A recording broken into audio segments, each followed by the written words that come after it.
La señal de socorro llegó como un gemido metálico a través de la jaula de sensores del crucero Trébol Negro. Era una señal que no pertenecía a los patrones cartografiados por los miles de sistemas de la conferencia estelar, modulaciones de frecuencia que olían a dolor. Mateo Cruz estaba de pie junto al ventanal panorámico, las manos hundidas en los bolsillos de la chaqueta, mirando cómo la aurora del planeta muerto se encendía en bandas de polvo incandescente. Su rostro llevaba la línea de los que han decidido no mirar hacia otro lado. Nadie más estaba viniendo. El mensaje repetía, familia en riesgo. Plegaria por alojamiento. No hay rivales. La pantalla mostró la cara de quien hablaba, una hembra de piel azul perlada con motas de luz flotando sobre las sienes, sus ojos grandes como lunas negras. La boca temblorosa por una lengua que quería pronunciar la palabra esperanza. Se llamó a sí misma Elir, nombre que llegó acompañado de símbolos que Mateo no había visto en ninguna enciclopedia xenolingüística. La transmisión sostenía la acústica grave de quien ha perdido mucho. La nave de la que provenía, un arca arrollada por meteoros, sus escudos asomando como costillas rotas. A su alrededor, un sistema de anillos planetarios se desintegraba en fractales de fuego. No podemos quedarnos aquí, dijo Mateo, la voz templada pero sin concesiones. Si no apagamos esa fuga de materia del núcleo, el anillo se fragmentará y la onda, no quiero ni imaginarlo. La sala de mando contenía susurros. Pilotos, ingenieros, oficiales, caras que habían aprendido a medir el riesgo. Fuera de la ventana, la vasta negrura se empeñaba en comerse la cúspide de la civilización. El resto de la flota de la conferencia estelar había pasado de largo, un desfile de naves diplomáticas que preferían no ensuciarse con la mugre de la catástrofe. Políticas, dijeron. Costos, dijeron. Neutralidad. Es territorio de los Aquelar, dijeron, que se ocupen ellos. Los Aquelar, curiosa especie de diplomáticos espirales que convertían cada tragedia en memos administrativos y consejos. Mateo no pensó en memos. Recordó a su hermana, sus manos pequeñas sujetando una lata de pan cuando aún había pan. Recordó a la tripulación de su primer barco, muertos por una simple decisión de no intervenir de un comandante que prefirió salvar recursos antes que vidas. Aquellas memorias no eran heroísmo infundado, eran cicatrices que ardían bajo la piel y lo empujaban hacia la ventana con la palabra a punto de estallar. Llévenos ahí, ordenó. Le miraron con incredulidad. Un comandante menor, una nave civil convertida en hospital flotante, acusada de falta de mando. Pero Mateo tenía algo que los manuales no enseñaban, la convicción que se entierra en el cuerpo hasta que late. Convicción y la tripulación que había formado, improvisadores, médicos, buceadores de metal, hombres y mujeres con manos curtidas que trabajaban mejor cuando les pedías lo imposible. La Trébol Negro se lanzó hacia el campo de asteroides con la torpeza de un animal que no ha sido creado para ese terreno. Las correas de su casco pasaban por debajo de la mandíbula, la cabina olía a café rancio y a aceite de plasma. Elir transmitía imágenes intermitentes, los niños apilados en góndolas, los ancianos aferrados a relicuarios, las paredes de vidrio de su arca hechas de carcasas de satélites. Había un latido humano, y no humano, que exigía respuesta. Si la onda expansiva de la ruptura llegaba a la estación de niños en la órbita inferior, una nueva generación no habría lugar donde respirar. La flota de la conferencia no podía enviar naves capitales sin una resolución. Los Aquelar, elegantemente engañosos, enviaron un emisario, una pequeña escuadra de barcos con emblemas pulcros, sus voces tan suaves como hojas secas. Estimado Trébol Negro, dijo el portavoz Aquelar, sus tonos flotando como seda. Apreciamos su intención humanitaria. Sin embargo, intervenir podría alterar el equilibrio geoestelar. Los protocolos requieren evaluación. Mateo apretó la mandíbula.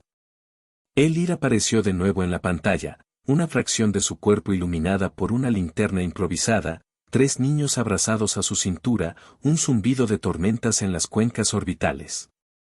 Sus labios formaron una palabra que sonó más humano que cualquier otro idioma en esa sala: por favor. La burla vino con la primera carcajada no contenida. Los Aquelarre se permitieron un gesto que hablaba de siglos de distancia cultural. ¿Por qué ellos?, preguntó un diplomático que sonrió con suficiencia. ¿Son una especie de alimentadores, subsistencia de tercera? Nuestro mandato no cubre colonias tribales sin especies con representación en el Consejo.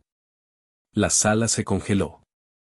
Elir miraba al transmisor con los ojos muy abiertos, y en ese instante, algo primitivo rugió en Mateo: la sencilla, violenta necesidad de proteger al indefenso. La Trébol Negro aceleró sin permiso. La nave sacudió a la tripulación como una bestia que sabe que la única opción es la misma que la de siempre: avanzar. Llegaron con demasiado poco para una misión que necesitaba lo imposible. El anillo del planeta se fragmentaba en pedazos del tamaño de montañas, las corrientes de plasma erizaban el metal y la radiación pintaba la cabina de un azul enfermizo. Los Aquelarre se mantuvieron a distancia, observando con sus telescopios de etiqueta, sus sensores capaces de conocer las edades de los astros, pero incapaces de sentir el pulso de quien imploraba. Para ellos, las cifras sustituyeron rostros. Dentro del arca, Elir se movía como un puente entre generaciones. No era una guerrera, ni una ingeniera de alto borde, era una coordinadora de las últimas voluntades. Su piel luminiscente reflejaba el desastre. Entre el humo y la escarcha, la vi a ella tomar una mano humana y tirar con tal fuerza que los huesos parecieron volverse palabras nuevas. Sus dedos eran largos, y cuando se movían, dejó ver tatuajes de constelaciones que significaban promesas rotas. Somos pocos, dijo en un momento, en un pasaje donde solo el soplo de las alarmas completaba la frase. Nadie nos creerá cuando digamos que esto ocurrió de manera natural. Mateo se acercó y bajó su voz hasta que quedó entre ellos, una promesa que no necesitaba intermediarios. No tienen que creer, respondió. Solo tienen que dejar que intentemos ayudar. Ella lo miró, y por primera vez ya no hubo en sus ojos esa dureza de quien se ha acostumbrado al abandono. Hubo algo como una sorpresa inocente, como si la posibilidad de ser salvada fuera incorrecta por defecto. Sus labios formaron una sonrisa que le trastornó la noción de lo que significaba valentía. Valentía no era la que se mostraba en campo de batalla, sino la de admitir que se está solo y aún así esperar. Si lo destruyes todo, dijo Elir con la voz quebrada, algunos de nosotros no podremos regresar. El núcleo tiene memoria. Nadie en la nave supo al principio a qué se refería. El núcleo era una palabra técnica para ellos, para Elir era un archivo de familia, un álbum de luz que registraba cada vida que aquel sistema había sostenido. Perderlo era borrar genealogías. Mateo escuchó como quien oye por primera vez la verdad detrás de una etiqueta técnica, y su decisión se hizo más precisa. Si el núcleo debía ser tocado, lo harían con manos, no con algoritmos. Entonces no lo tocaremos, lo leeremos, dijo Mateo. ¿Cómo? Elir dejó escapar un sonido que parecía a la vez risa y lamento. La lengua del núcleo es música, explicó. Solo alguien que sepa escuchar sin miedo puede descifrar sus dolores. Su sirena responde a patrones de vida. Los ingenieros se miraron entre sí, un grupo de hombres que habían construido puentes de metal y que ahora debían aprender a escuchar una sirena. Eran humanos. No tenían las tablas de protocolo de la conferencia, tenían improvisación. Tenían, además, algo que los Aquelarre habían olvidado, la habilidad de tocar instrumentos rotos y sacar de ellos una melodía que hiciera que algo vivo respondiera. La primera vez que intentaron comunicarse con el núcleo fue una equivocación gloriosa, conectaron emisores, vibraciones de frecuencia baja, canciones de los pueblos mineros que Mateo había escuchado en su infancia. Eran ritmos no homologados, canciones hechas para mantener despiertos a los que vigilaban fogatas. La señal fue simple y humana, y el núcleo murmuró como si reconociera a un hermano. Fue el primer shock. La gráfica de la trébol negro mostró un repunte, y la proyección del núcleo surgió en la pantalla como una mancha de luz que se abría en patrones de memoria. Un fragmento del anillo respondió reduciendo su vibración, como si una de las voces del sistema estuviera siendo calmada. Los aquelar murmuraron. Algunos de ellos se encogieron bajo la sorpresa, en ellos la burla se transformó en un silencio que olía a peligro. Unos cuantos, muy pocos, palidecieron. No puede ser, murmuró el portavoz aquelar. Es una coincidencia. La coincidencia se volvió una madera de fuego cuando las canciones humanas, una mezcla de baladas de carga y poemas de mar, fueron afinadas por la voz de Elir. Ella cantó una tonada ancestral que nadie esperaba comprender, porque su idioma no era de palabras sino de luces. Los humanos, maravillados, sincronizaron. La nave vibró hasta la última traviesa. De pronto, lo que parecía una ecuación estelar se transformó en un concierto, sirenas, coro humano, el pulso de un arca que respondía. Y entonces el anillo dejó de fragmentarse, por un instante. La noticia viajó. Las olas de radio alcanzaron a las naves lejanas y se convirtieron en chismes que corrían por pasillos que no querían polvo ni sangre. Los humanos cantando para salvar un planeta. La frase fue sabor a burla. Si no fuera por la transmisión en directo, la historia habría sido una anécdota más de locos con buenas intenciones. La conferencia observó con las cejas arqueadas. ¿Podía la música ser parte de la maquinaria geoestelar? No era posible en las bibliotecas. Lo plausible tenía límites fijos, y los límites se horrorizaban al ver que el universo reía con una nota humana. La primera revelación dejó un rastro que olía a inquietud. La trébol negro encontró que su repentina fama traía consecuencias, flotas de suministros que en otro tiempo habrían sido vetadas se alineaban ahora como palomas. Los aquelar se acercaron con más presteza, ya no había burla, sino una curiosidad teñida de alarma. Elir, por su parte, se movía entre los heridos con una calma que hacía que la gente olvidara por qué tenía miedo. En su compañía, los humanos se volvieron aún más inusuales, se reían, lloraban, engarzaban pequeños rituales de supervivencia. Su improvisación a menudo resultaba en salvaciones que los protocolos de la conferencia no podían concebir. Fue el segundo día cuando el primer padre humano, un operador de sistemas llamado Julián, tomó un dispositivo de reparación y lo entregó a un anciano aquelar que no sabía cómo sostenerlo. De sus manos salió una frase que nadie había anotado en los manuales: si no lo conoces, vamos a aprender juntos. La frase no tenía nada de pomposo, era un tejido simple, empatía práctica. Y, como todas las cosas sorprendentemente simples, tenía la fuerza de las raíces. Para los aquelar, entrenados en políticas, ver a un humano enseñarle a un compañero de una cultura tan distante era la primera estocada.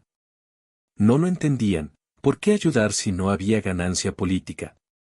Para Elir, la acción fue un salvavidas, cada vez que un humano hacía algo que ningún algoritmo podía prever, un fragmento del arca se estabilizaba. La música había sido el primer paso, la segunda era la paciencia. Los aquelar empezaron a modificar sus opiniones con la misma rapidez con que cambian de pañuelos en una corte, la burla se fue transformando en incredulidad. Un emisario preguntó a Mateo en voz baja, sin cámaras, sin testigos, ¿por qué lo hacen? ¿Qué ganan? Mateo respondió con algo que parecía una declaración menor y en verdad era la clave del enigma. Lo hacemos porque estamos enfermos de indiferencia, dijo. Aprendimos a no mirar hacia abajo. Lo que nos queda es mirar hacia arriba y decir sí. Tenemos más deudas que recursos, pero más corazón que los que calculan costes. Si eso es la razón, entonces sí, hacemos esto por orgullo. Por deber. Por humanos. La ira, la incredulidad, la curiosidad, la frase sembró reacciones distintas. Algunos aquelar se mostraron escépticos, otros, asombrados. Uno, llamado Bes, una figura que tenía ojos como cuchillas, se permitió un comentario que no era malicioso sino práctico. Sus formas son caóticas, dijo. En la predictiva espacial, El caos no es una virtud. No es virtud, replicó Mateo. Es supervivencia. La conversación cortó la formalidad y abrió otra cosa, la posibilidad de un diálogo real. Los Aquelarre, aunque todavía recelosos, comenzaron a enviar pequeñas unidades de reparación, curiosos por ver si la improvisación humana podía ser sistematizada. Si funcionaba, podrían patentar la táctica. Si no, podrían irse con la cabeza alta. Pero la maquinaria de la catástrofe no era amable con las curiosidades. Una mañana, cuando el aire todavía llevaba el olor metálico de la reparación nocturna, la alarma gritó con un tono que no admitía interpretación, un pulso anómalo subía desde el núcleo. Una potencia que nadie había previsto. En las pantallas, la animación del núcleo se retorció, sus patrones recordando mapas de tormentas. Una pieza del anillo, el más cercano a la estación de niños, empezó a tener una resonancia que crecía como un latigazo. Elir tomó a los niños entre sus brazos y corrió hacia la cúpula de evacuación. La trébol negro lanzó drones de rescate, guantes, arneses. La cámara mostró a Mateo en el centro de la sala, sus manos cubiertas de polvo, sus ojos clavados en una lectura de radiación que subía como una marea. La instrucción técnica era clara, alejar a los niños y a los ancianos a la nave hospital. La ética, sin embargo, pedía otra cosa, nadie entendía, todavía, qué clase de memoria tenía el núcleo. La máquina decía que la onda explotaría en minutos. La gente gritaba, las voces eran escalofríos. Fue entonces cuando sucedió lo que nadie hubiera esperado. Hubo una ruptura. No de metal, no de cristales, sino de la línea invisible que separa al cálculo del riesgo de la apuesta por el todo. Mateo vio la proyección con un vector que era a la vez técnica y visceral, una cadena de reacciones que, si no era contenida, provocaría una implosión en la estación de niños. La opción segura era evacuar a todos a la mayor distancia posible. La opción peligrosa era crear un contrarresonador que absorbiera la onda, arriesgando la estación pero salvándola si la sintonía era perfecta. No podemos garantizarlo, avisó la ingeniera principal de la trébol negro. No podemos dejarlo pasar, replicó Mateo. La decisión se tomó en un suspiro. Humanos y Aquelarre, con manos que a menudo no se entendían, trabajaron juntos para construir el contrarresonador con piezas de satélites, escudos de reparación y cantos humanos. Elir se colocó en el centro, su voz modulando la canción que llamaba al núcleo. Ella fue el puente entre la melodía y la máquina. Los humanos tocaron tambores, ajustaron onda, hacían música mecánica y humana a la vez. Un par de Aquelarre, que no tenían experiencia en improvisación social, se unieron con herramientas, sus dedos torpes aprendiendo la flexibilidad humana. El contrarresonador cobró vida como una criatura hecha con cinta adhesiva y fe. La onda llegó como un animal herido, un latido descontrolado que amenazaba con devorar todo. La melodía subió. En la pantalla, los picos de energía empezaron a doblarse, como si el alma del sistema estuviera siendo reconfortada. Por un momento, todo pareció bajo control. Entonces, la pared de la cúpula cedió. Un impacto directo. Una onda de plasma rasgó la carne de la estación de niños. La transmisión se volvió borrosa. Mateo vio a Elir lanzada hacia atrás como si fuera una vela arrastrada por el viento. Sus ojos, aquellos ojos que le habían pedido ayuda, se cerraron. Un silencio absoluto cayó en la sala. Las alarmas explotaron en 1000 chispas. Fue la primera gran caída. Ver a Elir caer lo dejó a él y a la tripulación congelados, como si con su cuerpo hubieran muerto también las probabilidades. Un mecánico gritó, alguien vomitó. Mateo corrió, ignorando órdenes. Entró en la cúpula y la encontró inmóvil, cubierta de ceniza que brillaba como polvo de estrella. Sus manos buscaron el pulso y hallaron un murmullo. Los niños, desorientados, lloraban con sonidos que no estaban en las listas de protocolos.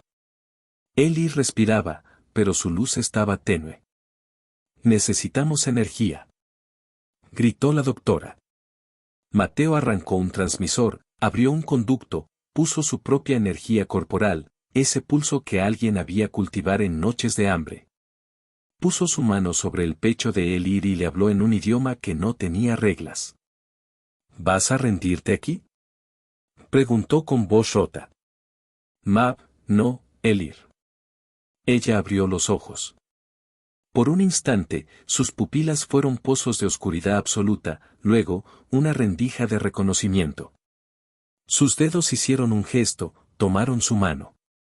Y en la mano de Mateo, el mundo se quebró y volvió a recomponerse, la certeza brutal de que poner su cuerpo entre la desgracia y otro ser era la diferencia entre una historia y una tragedia. Esa fue la primera lágrima grande de la historia, no era la suya, sino la de una especie que nunca había sabido que podía llorar por otro. Los Aquelarre observaron. Sus rostros se tensaron. Nadie, de entre ellos, había visto a un humano dar tanto sin pedir nada. Un silencio largo, pesado, pespunteado por los sonidos de máquinas, llenó el espacio. En sus garras, la burla se convirtió en shock. El gesto humano de Mateo, tocar, sostener, no mirar hacia otro lado, se fracturó en sus mentes como una idea peligrosa: los humanos no pedían. Daban.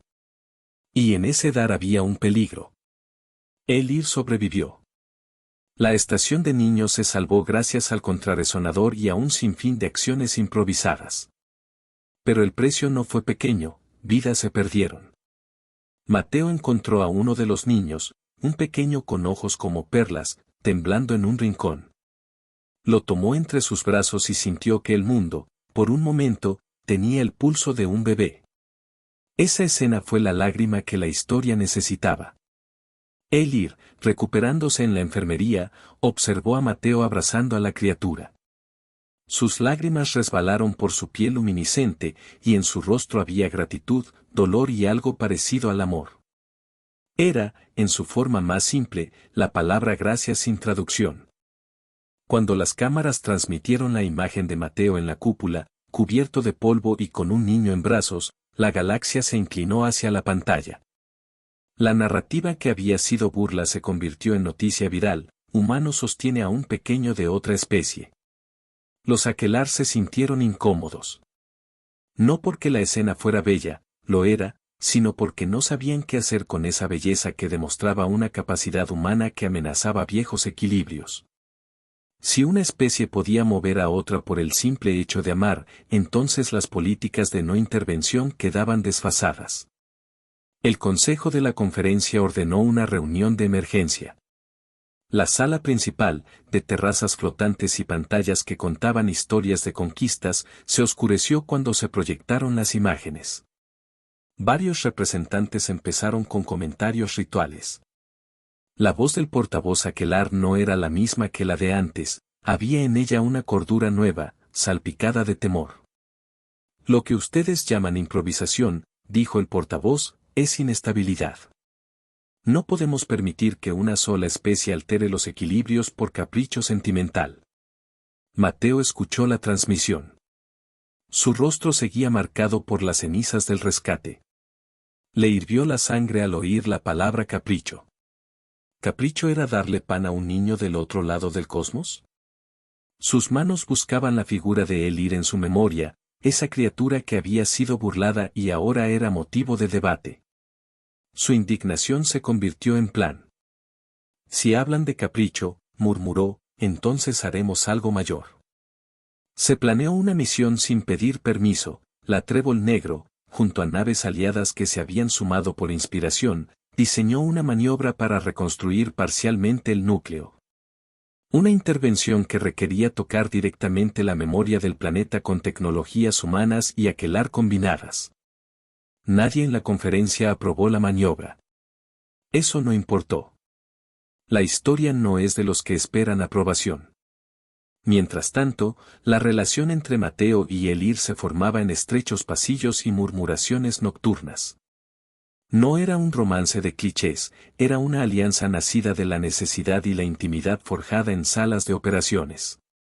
Mateo comprendía a Elir por cómo ella tocaba los mecanismos, por cómo cantaba a los niños. Elir aprendía el sabor campestre de los dichos humanos, las canciones que la tripulación entonaba para mantenerse cuerda. Había distancia insalvable entre sus cuerpos, pero una proximidad emocional que se convirtió en brújula. Ellos representaban la unión de dos formas de ver la vida. Elir empezó a enseñarle a Mateo la lengua del núcleo, no en palabras sino en ritmos. Mateo, por su parte, le enseñó a amarrar un cable, a reconocer las pequeñas grietas de una carcasa. En esas noches, cuando la luz de las estrellas parecía tener que ver con el latido de una guitarra vieja, el lecho del atrébol negro se llenaba de historias. Cuentos de su infancia en barrios donde la gente aprendía a compartir alimentos, relatos de la niñez de Elir en la estación de hologramas donde le enseñaron a leer la luz de su propio cuerpo. Los Aquelarre orquestaron una emboscada diplomática, presionaron a la conferencia para prohibir cualquier acción no autorizada. Hubo amenazas veladas, promesas de penalizaciones. La burla mutó en estrategia. Si la humanidad quería intervenir, entonces la confrontación debía empezar. Pero cada paso agresivo de los Aquelarre hacía que más naves independientes se unieran a Mateo. La humanidad, aunque pequeña en recursos, tenía aliados inesperados, comerciantes interestelares, nómadas de gas, biotecnólogos desterrados. Gente que había oído la canción y deseaba ser parte.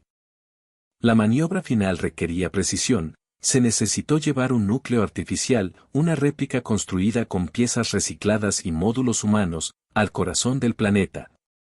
Sincronizarlo con la música de Elir y dejar que las memorias naturales se impregnasen de patrones que hicieran que la oscilación se estabilizara. Fue lo que los manuales llamarían locura, y lo que los improvisadores llamarían esperanza. La trébol negro se abrió camino entre asteroides, las gruesas pestañas de metal de su escudo chispeando con chaqueo.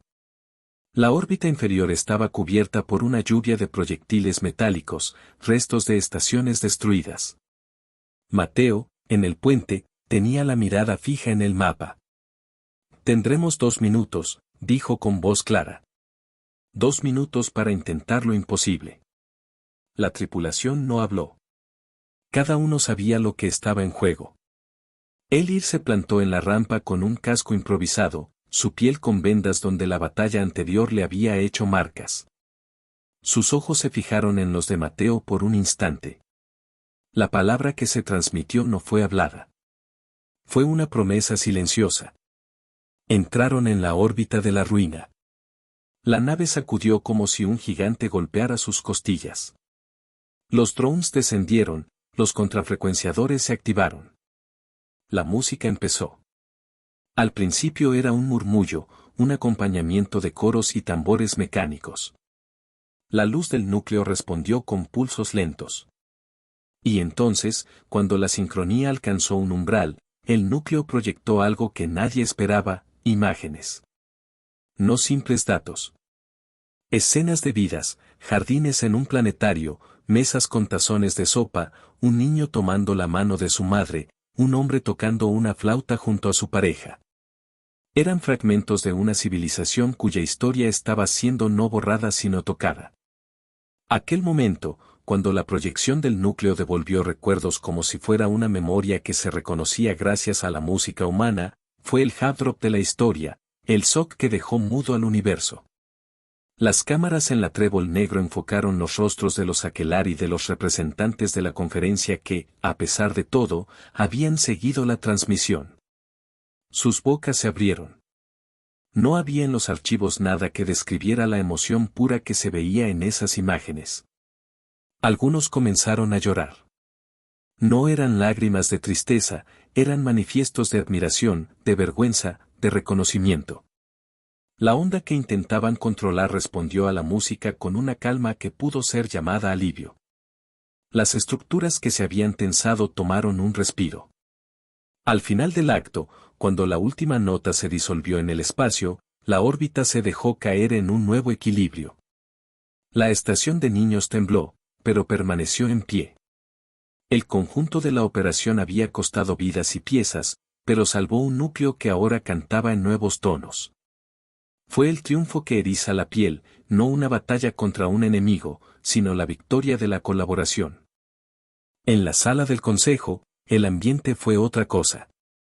La burla de antaño se había convertido en respeto, pero ese respeto llegó como una suerte de temor. Si los humanos podían hacer algo así, entonces tenían un poder que la conferencia no sabía cómo examinar.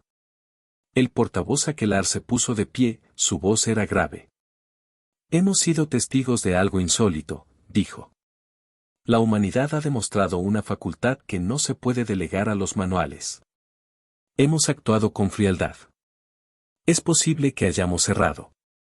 Por eso proponemos una enmienda, colaboración amplia con la humanidad, a condiciones que serán discutidas. Mateo escuchó la oferta con una mezcla de orgullo y desconfianza.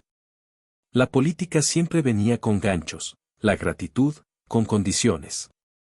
Pero también vio en Elir una mirada que lo impulsó a aceptar. Ella había perdido, había llorado, había sido sostenida por su humanidad. La población que les había implorado ayuda le sonrió desde las pantallas orbitales, los niños se asomaban a la estela de la nave, y la música siguió resonando como un hilo que unía islas de especies. Aceptamos, dijo Mateo. No por poder político, sino por responsabilidad. No podemos dejar que la decisión de otros determine si vidas deben ser salvadas. Su respuesta fue un cierre y una apertura. La conferencia, con su aparato millonario de normas, no tardó en ponerse a redactar acuerdos. Las cámaras destilaron la noticia y transformaron al trébol negro en símbolo. Hubo quienes escribieron canciones, quienes hicieron murales, quienes regalaron piezas mecánicas en un flujo de altruismo que resultaba casi contagioso. Pero la historia aún no había terminado. Mientras todo parecía inclinarse hacia la cooperación, apareció una nueva variable, un grupo de piratas de gravedad, aprovechando la vulnerabilidad del sistema, intentó saquear la estación de niños. No eran grandes, eran oportunistas, y la guerra no siempre es épica, a veces se juega en pasillos y en respiraderos. La tensión subió como temperatura. No otra vez, susurró Elir. Mateo se lanzó, esta vez no por la gloria sino por la costumbre adquirida, salvar a quien no puede pagar la protección. La lucha fue dura y breve. Los piratas no contaban con la cadena de aliados que la Trébol Negro había creado, comerciantes que detestaban la violencia, técnicos que habían sido salvados por la gente y ahora devolvían asistencia. Fue una coreografía humana, improvisación, audacia y empatía convertida en estrategia. Los piratas se rindieron, o huyeron, y la estación quedó a salvo. Esa victoria fue la pequeña gloria de todos, no había cámaras internacionales encima, pero las manos temblaron y las vidas respiraron con la sensación de un final feliz. Elir, recuperada del todo, se acercó a Mateo. Sus manos tocaron las de él como si recordaran todos los días que habían pasado. Hubo un momento, susurró. Creí que la memoria del núcleo me pediría que olvidara. Pero ustedes, no olvidan a los demás. No siempre, respondió Mateo. Pero hoy no olvidamos. Ella soltó una risa que parecía una campana. Entonces se inclinó y, con un gesto más humano que ningún manual, acarició su mejilla con un dedo frío y cálido a la vez. Fue un roce que dijo más que 1000 discursos.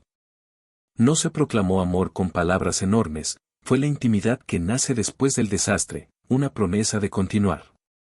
Entre ambos, la simetría se cerró, él, el humano que no se rindió, ella, la alienígena que fue salvada. La galaxia cambió. No fue una revolución instantánea, la diplomacia tardó años en ajustarse. Pero la historia que comenzaron Mateo y Elir se convirtió en doctrina práctica. La conferencia reasignó fondos para intervenir en catástrofes y abrió un capítulo, Protocolo de Solidaridad Interespecies. No era perfecto, la burocracia siempre tiene grietas. Pero en las grietas florecieron redes de ayuda. Capiteles humanos fueron enviados como maestros improvisadores, y Elir se convirtió en embajadora de su gente. Una figura que recorría estaciones dando conferencias y cantando con coros mixtos que aprendían a tocar las memorias de los planetas. La humanidad, por su parte, vio su lugar en el cosmos con una nueva claridad, no la de conquistadores, sino la de los que vieron que, si nadie más ayuda, a veces deben levantarse y hacerlo. Fue un impulso que consolidó alianzas. Los aquelarre, ahora menos arrogantes, se convirtieron en custodios vigilantes. La burla fue reemplazada por una mezcla de respeto y aprensión, respeto por la capacidad humana de darlo todo, aprensión por el rigor que tal capacidad podía desordenar en la política. En una ceremonia que se celebró en un anfiteatro colgante sobre el planeta que habían salvado, Mateo y Elir fueron invitadas a hablar. Las gradas estaban llenas de especies de todo tipo, aletas, colmillos, escamas, manos con más dedos de los que pudo contar. Las luces proyectaron las canciones que habían salvado el núcleo. Las caras brillaban con esperanza y con lágrimas. Mateo se puso de pie con Elir junto a él. Ella tomó su mano, y fue como sostener un mapa que había cambiado la forma de los continentes. No hubo discursos grandilocuentes. Mateo habló con la voz de quien había visto morir y nacer cosas en la misma respiración. Hace años, dijo, nos dijeron que éramos menores en esta conferencia. Nos dijeron que nuestras emociones eran desorden y no estrategia. Nos dijeron que la neutralidad era abstemio. Hoy estamos aquí para decir que la neutralidad no alimenta. Que hay un punto donde la política se convierte en complicidad si no se actúa ante el sufrimiento. Las palabras flotaron en la sala y se aferraron a los presentes. Elir, con los ojos brillando, tomó la palabra y su canto llenó el anfiteatro de motivos que hablaban de memoria, de cuidado, de cómo una canción puede ser un instrumento de historia. El aplauso fue una marea. Algunos lloraron, unos cuantos rieron con incredulidad. Mateo y Elir se miraron, y en ese entreacto hubo una certeza, habían cambiado algo que no se revertiría. Tenían, además, un pacto personal, no dejar que la indiferencia volviera a ser guía. La última escena no fue un acto político sino una escena pequeña que contiene la totalidad. En el jardín reconstruido cerca de la estación, un niño aquelarre jugaba con un patín humano que había sido donado. Elir observaba desde un banco, su mano en la de Mateo. La brisa olía a ozono y a café del trébol negro. A lo lejos, los coros mixtos practicaban una nueva canción que hablaba de las ventas y de los hogares reconstruidos. El niño se detuvo, miró hacia ellos y, sin pronunciar palabra, ofreció al patín a Elir. Ella tomó el regalo con torpeza feliz, lo inspeccionó y lo devolvió con más cuidado. No era la transformación de una especie en otra. Era un intercambio, simple y verdadero. Desde la Concordia, una transmisión llegó, humanidad reconocida como agente de ayuda interestelar. Las palabras resonaron, pero no se quedaron en las letras. En el interior de Mateo, en los dedos que apretaban la mano de Elir, hubo otra frase, no para el público sino para ella. Cuando nadie más quiso ayudar, murmuró, nosotros nos levantamos. Ella le miró, y sus ojos fueron océanos. Su respuesta fue una canción, breve, sin necesidad de traducción. Entonces sigamos levantándonos, dijo. El final fue una secuencia de cosas pequeñas, niños que aprendieron a cantar en 2 idiomas, comerciantes que donaron piezas, pandillas que se convirtieron en brigadas de reparación. La Confederación ya no tenía el mismo rostro. La humanidad había mostrado que, cuando nadie más ayuda, hay quien se pone de pie. Y ese levantarse era tanto una declaración de identidad como una lección de humildad para el cosmos. En la última escena, cuando las cámaras se retiraban, Mateo y Elir se quedaron un rato más, sin necesidad de discursos. La noche cayó sobre el planeta restaurado y las estrellas se mezclaron con las luces de las máquinas como si la memoria del núcleo hubiera aprendido a soñar. Elir apoyó la cabeza sobre el hombro de Mateo. Él la sostuvo, y lejos, muy lejos, el murmullo de la galaxia parecía sentir con una melodía nueva. Pausa rápida en la transmisión. Si estás disfrutando esta locura sci-fi, suscríbete y activa la campanita para no perderte la siguiente. Las semanas que siguieron trajeron una ola de filmes, canciones y relatos que intentaron capturar la esencia de lo que había ocurrido. La trébol negro se convirtió en icono, su casco, en símbolo, sus canciones, en himnos. Pero los documentales honestos mostraron también las noches de insomnio de Mateo, las dudas cuando salvaban una vida a costa de otra. Las advertencias morales que siempre nacen cuando decides poner tu voluntad por encima de la neutralidad. Elir, por su parte, visitó las tumbas y cantó para los que habían caído. Sus lágrimas eran memoria. Hubo un momento, un solo acto, que se clavó en la conciencia de muchos, el de los aquelar más viejos que, frente a una cámara, dijeron algo que nadie esperaba. Uno de ellos, viejo y con voz quebrada, habló de la primera vez que vio a un humano sonreír a un niño que no era suyo. La palabra fue simple. Nos enseñaron a negociar, dijo. Ellos nos enseñaron a dar. Fue la sentencia que cambió muchas políticas. Los aquelar no perdieron su cautela, pero aprendieron a apartar la regla cuando la vida pedía.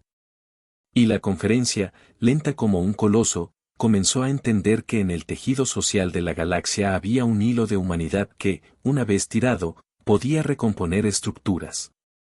El final no fue la erradicación de la indiferencia. No fue una utopía inmediata. Fue, en cambio, una expansión. La humanidad no se volvió salvadora universal, se convirtió en un vecino confiable que se ofrecía para ayudar cuando nadie más lo haría. A cambio, la galaxia les dio algo que ellos ya sabían que necesitaban, reciprocidad. Elir y Mateo guardaron eso en sus ojos, en las manos que cada noche se buscaban bajo la cubierta de la trébol negro. Ellos representaron la historia en su forma más pura, dos personas, distintas en origen y semejantes en acción, compraron tiempo para millones. El cierre del relato fue la última imagen, una sala repleta, una proyección de las memorias del núcleo navegando sobre una canción humana. En el público, un murmullo uniforme, y en la parte más alta una figura que había sido crítica, ahora serena. La reacción arcana, Maker Sock Fair Respect, se completó en su plenitud. Los que se habían burlado primero, ahora respetaban a quien se levantó sin pedir permiso. La emoción final fue un triunfo que erizaba la piel, la conferencia votó por una enmienda que incorporaba el protocolo de solidaridad. Elir, ya embajadora, y Mateo, ahora comandante con cicatrices visibles, firmaron el documento juntos. No era la victoria de una especie sobre otra, sino la de la cooperación. Fue un triunfo que arrancó lágrimas y cantos, un triunfo que supo a café rancio y a música de niños. Fue la victoria de la pequeña humanidad que no miró hacia otro lado. La última línea del día, pronunciada por Elir en la ceremonia, resonó como una promesa que no necesita más sello que el latido de quien la dice. Cuando nadie más vendrá, habrá quien cante. Mateo la miró, y en sus ojos se adivinó una sonrisa solemne. La galaxia aprendió que la belleza del peligro humano no estaba solo en su capacidad para luchar, sino en su capacidad para sostener, para improvisar soluciones donde las reglas dijeron no. Fue una victoria que dio frío de pecho, un estremecimiento que dejó la piel erizada. Y mientras la transmisión cerraba, las últimas palabras que llegaron al universo fueron un gesto simple, la mano de Elir sobre la de Mateo. Un contacto que selló una alianza y prometió futuros donde no habría más excusas para mirar hacia otro lado.